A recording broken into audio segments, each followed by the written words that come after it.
Hi guys, আমি রোগা ছেলে আর তোমরা দেখছো রোগা ছেলে ইউটিউব চ্যানেল। তো আজকের ভিডিও টাইটেল আর থাম্বনেল দেখে তোমরা বুঝতে পেরেই গেছো কী বিষয়ে আলোচনা হতে যাচ্ছে। তো ঘটনার সূত্রপাত আজ থেকে 8-9 বছর আগে, আর আমি সেটা বুঝতে পারি 2 বছর আগে। তো এত দিন ধরে এরকম আমার সঙ্গে এই জিনিসটা বয়ে নিয়ে বেড়াতাম, কিন্তু আমি কখনো বুঝতে পারিনি যে আমার এই জিনিসটা হয়েছে। তো মাঝে মাঝেই রাত্রিবেলা করে আমার পেট ব্যথা হতো, মাঝে মাঝেই পেট ব্যথা হতো। তো আমি গ্যাসের ট্যাবলেট খেতাম, খেয়ে কমে যেত। এটা হচ্ছে প্রথম দিককার ঘটনা, মাঝে মাঝে হতো তখন পেট ব্যথা হতো, কমে যেত। আর ওই যে তাও কম দামি যে গ্যাসের ট্যাবলেটগুলো হয় না, 50 পয়সা করে দাম, সেই গ্যাসের ট্যাবলেটগুলো খেলেই কমে যেত। তো আমি ভাবতাম এগুলো গ্যাসেরই সমস্যা। তো এরকম চলতে থাকে কিছু বছর, তোমাদের কি বললাম 7-8 বছর ধরে জিনিসটা আমি বয়ে নিয়ে বেড়াচ্ছিলাম। তো এরকম চলছে এইভাবেই। তো এর মধ্যেও আরও কিছু ঘটনা আছে। তারপরে সেই পেট ব্যথার পরিমাণটা না বাড়তে শুরু করলো। আগে যখন 1 মাসে 1 বার হতো বা 15 মাসে 2 বার হতো, এরকম হতে হতে তখন সপ্তাহে 2-1 বার করে হতে চালু করলো। তাও আমি ভাবতাম যেটা গ্যাসের ব্যথা। তো আমার রাত, বিশেষ করে ব্যথাটা উঠতো কখন বলো তো, রাত 12টা, 12:30, 1টা। হঠাৎ করে ঘুমাতে দেখি পেটটা ব্যথা করতেছে। ওই যে জাগনা পাইলাম, আর আমি নিজেকে ঠিক রাখতে পারতাম না, এত ব্যথা করতো। ব্যথাটা একই জায়গায় ব্যথাটা হইতো, চিন ব্যথা। সেটা গ্যাসের ট্যাবলেট খাই কোনো দিন কমতো, এক কাঁধভাবে শুয়ে থাকতাম, কোনো দিন কমে যেত আর কোনো দিন কমতো না। আর একটাই উপায় ছিল সেই ব্যথা কমানোর, কী বলতো সেটা, বমি। আর বমি তো কি সহজে তো হবে না, ওই সময় বমি হয়। আর তখন আমার একটা জিনিস খেলে হচ্ছে আমার বমি পায়। সেই জিনিসটা কি বলতো, তিতা। যে কোনো জিনিস খেলে আমার বমি পাই যায়। তো আমি এখন অতটা তিতাই পাবো কোথায়, কে জানে। তো প্রতিদিন তো বাড়ির লোককেও ডাকা সম্ভব না। এরকম সপ্তাহে 2-3 দিন করে ব্যথা হয়, সেই যন্ত্রণা হয়। আমি কাউকে ডাকিও না, নিজেই যা কিছু করি, নিজে বমি টমি করে জল খাই। জল খাইলে বমি হয়। তো ওরকম জল খাইতে খেতে বমি টমি হয়েও 2-1 দিন বাঁচছি উপায়, পেটের ব্যথা থেকে। তারপরে কী করতাম জানো, রাত 1টা নাই 2টা নাই, আমাদের বাড়ির মধ্যে একটা নিম গাছ আছে, বড়ই। সে রাত 1টা-1:30টার সময় আমি নিম গাছের ডালে উঠতাম। রাতে 1টা-1:30টার সময় নিম গাছের ডালে উঠে নিম পাতা পারতাম, পাইরে নিয়ে নিম পাতা খাইতে নিতাম, আর অমনি বমি হয়ে যেত। তারপরে যে বমিটা হইতো, তারপরে আমি আরাম পাইতাম। তো আমি ভাবতাম এইটা এবার কীরকম জিনিস। তো এরকম একের পর এক হইতেই আসে। তারপরে হচ্ছে তখন আবার দিনেও হওয়া শুরু করে দিল মাঝে মধ্যে। এমন ব্যথা থাকতে পারতাম না। তো আমি ভাবতাম গ্যাসেরই ব্যথা। মাঝে মধ্যে তো ডাক্তারও চলে আসতো বাড়িতে। একদিন রাত্রিবেলা সে বাঁচবই না, এরকম ব্যথা শুরু হয়ে গেছে। তো আমাদের এখানে আশেপাশে যে ছোটো মোটো ডাক্তার আছে, তো ওনাকে ফোন করা হলো। উনি রাত 1:30টার সময় আসলো, এসে 2-1টা ইঞ্জেকশন দিল, কিছুই কাজ হচ্ছে না, কাজ হয় না। তো সকালবেলা হলো, কিছুটা কমলো। তারপরে আবার এভাবে কিছুদিন থাকলাম, এরকম করতে না পেট ব্যথার প্রকোপ বাড়তেই আসে। তারপরে ওই গ্যাসের ব্যথা ভাবেই, কিন্তু গ্যাসের ব্যথা যে গ্যাসের ট্যাবলেট খাইলে কমে যায়। তো আমি ভাবছি নিশ্চয়ই গ্যাসেরই ব্যথা হবে, কিন্তু তখন আমাদের ধারণা এটা গ্যাসের ব্যথা। তারপরে আবার পেট ব্যথা উঠে গেছে, এরকম রাত্রিবেলা কিছুতেই থামে না। তো আমার মা বলল যে সকালবেলা ডাক্তারের কাছে যা।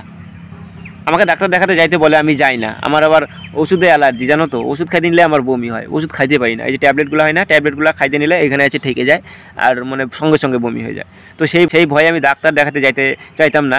কিন্তু বাড়ি থেকে সবসময় বলতো ডাক্তার দেখা। তো আমি না গেলে ওরা কীভাবে আমাকে জোর করে নিয়ে যাবে, আমি তো ছোটো না যে কোলে করে নিয়ে যাবে। তো এরকম হলো ব্যাপারটা।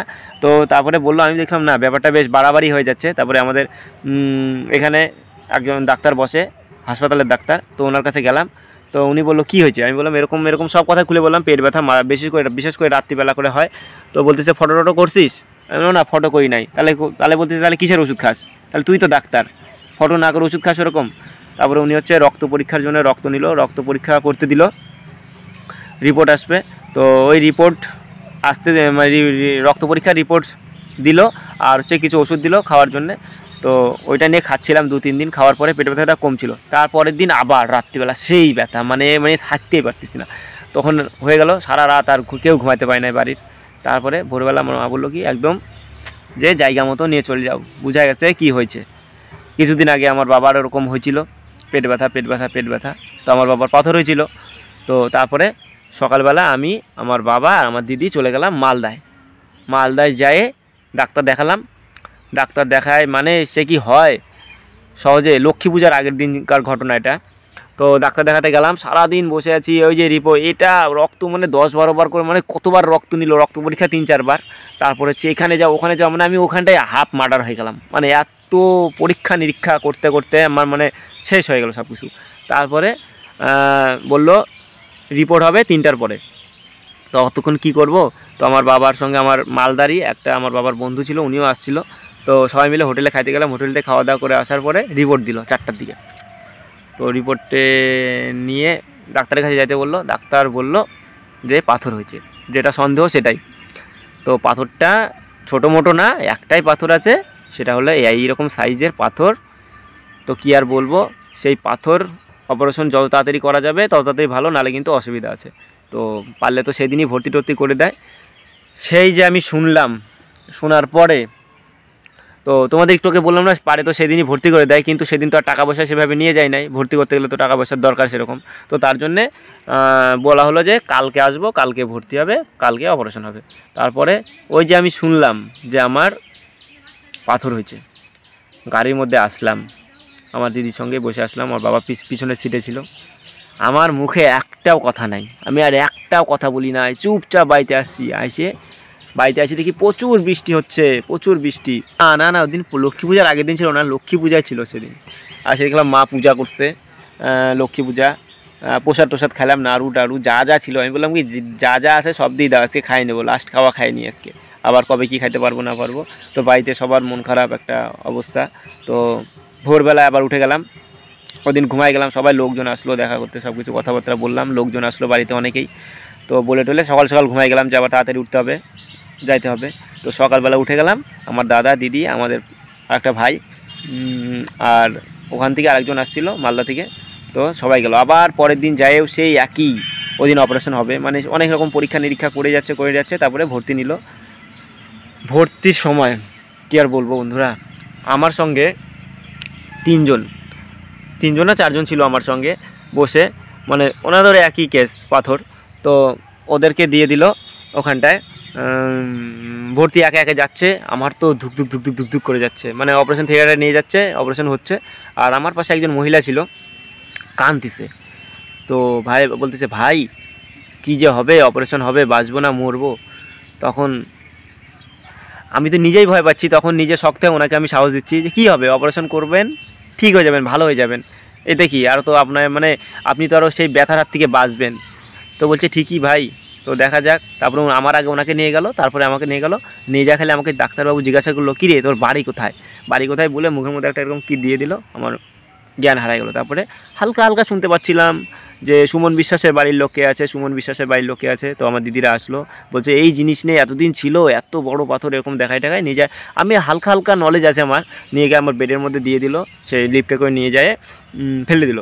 আর আমি দেখতে পাচ্ছি আমার পাশে একজন অপারেশন করে আসছে, উনির অত তেমন না, ওনার কেবল ছোটো পাথর হয়েছিল। আমারটা একটু সিরিয়াস ছিল, আমার নাকের মধ্যেও নল ঢুকানো ছিল, আমার পাশের জন্য ছিল না। আর এই পাশে আর একজন কেবল ভর্তি মানে হয়েছে, ওনার কালকে হবে। তো আমার অপারেশন করতে যতটা কষ্ট হয় নাই, সবথেকে কষ্ট ছিল যে নাকের মধ্যে নল, মানে ঢোক গিলতে পারতেছিলাম না, এখানে ব্যথা লাগতেছিলো, এখানটায় আটকে যাচ্ছিলো।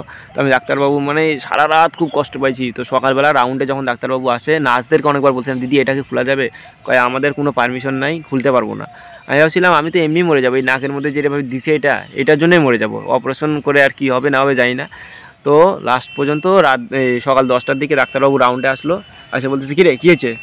আমি ডাক্তারবাবু এটা খোলা যাবে না, বলছে হ্যাঁ খোলা যাবে। তারপরে হচ্ছে নার্সকে বললো একে 1 ঘন্টা পরে এটা খুলে দিও। তো ডাক্তার আবার কী করলো, আমি ওইভাবে শুয়েছিলাম, আমাকে এভাবে টান দিয়ে উঠাতে বলে যায় হাঁটে বেড়া। আমি আপনি হাঁটা যায় এরকম একটু হাঁটা চলা করে আসে শুয়ে পড়লো। তারপরে নার্স এসে নাক থেকে এইভাবে নলটা টান দিয়ে খুলে দিল একদম। তারপরে না আরাম পেলাম।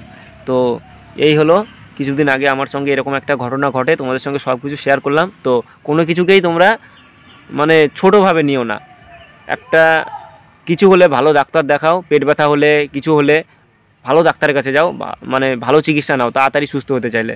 আর আমার মতো ভুল করো না, এতদিন রোগ পুষে রাখো না, তাহলে কিন্তু এরকম কেস হবে। তো সেটাই তোমাদের সঙ্গে শেয়ার করলাম, আমার সঙ্গে ঘটে যাওয়া কিছু ঘটনা। তো এরকম ঘটনা আমার আরও আছে, আমার আরও অসুখ আছে, সবটাই তোমাদের সঙ্গে শেয়ার করবো আস্তে আস্তে।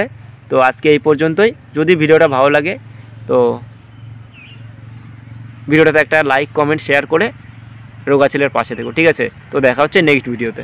টাটা।